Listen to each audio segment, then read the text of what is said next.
Hello America, and welcome to the Americanish Zone. And tonight, we've got a story out of Arizona that isn't just about a local election, it's about to send shockwaves straight through the halls of Congress, putting Speaker Mike Johnson squarely in a political corner. This is the kind of story that reminds us how every vote, every special election, truly matters. The results are in from Southwest Arizona's special election, and as anticipated, Democrat Adelita Grijalva has not only secured a resounding victory, but has also made history. She will be the first Latina ever to represent Arizona in the U.S. House of Representatives. This is a powerful moment for Arizona, but her arrival in Washington means one very specific, very thorny issue is about to be propelled back into the national spotlight: the Jeffrey Epstein federal investigative files. Grijalva's win is pivotal because, as she told Politico, she intends to become the 218th and clinching supporter of a bipartisan effort to force the public disclosure of those federal investigative files related to the late sex offender Jeffrey Epstein. For Speaker Mike Johnson, this isn't just another bill, it's a massive leadership test. He has been working desperately to snuff out this controversy in recent months, largely on behalf of former President Donald Trump, who has infamously called the entire transparency effort a Democrat hoax. Speaker Johnson is about to have a political hot potato land directly in his lap. He now faces a monumental decision. Does he exert his authority and try to shut down a fight that has already deeply divided his own Republican conference? Or does he allow this matter to play out on the House floor, knowing full well the implications?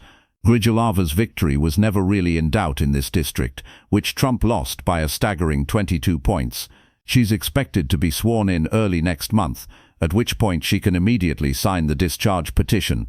Her motivation is clear. She stated, "This is as much about fulfilling Congress's duty as a constitutional check on this administration as it is about demanding justice for survivors." And she added with conviction, "The days of turning a blind eye to Trump must end." Powerful words from a freshman lawmaker. So what exactly is this discharge petition? It's a parliamentary tool launched by Representatives Thomas Mace, a Republican from Kentucky, and Raúl, a Democrat from California. It allows members to completely sidestep the Speaker and force a floor vote on a bill, even if leadership doesn't want it.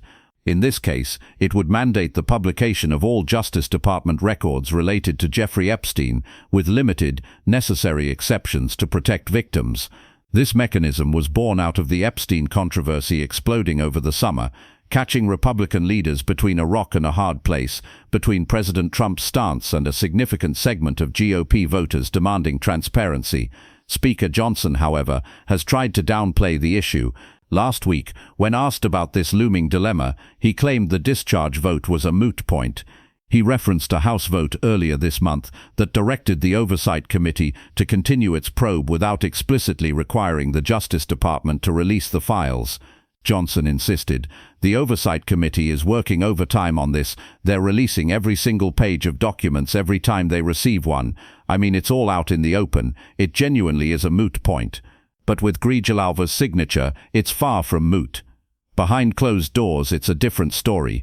Johnson has privately acknowledged that a floor vote is likely if the petition hits 218 signatures. He could try to block the effort in the House Rules Committee, which he nominally controls, but even there, he's faced a string of mutinies over Epstein in recent weeks.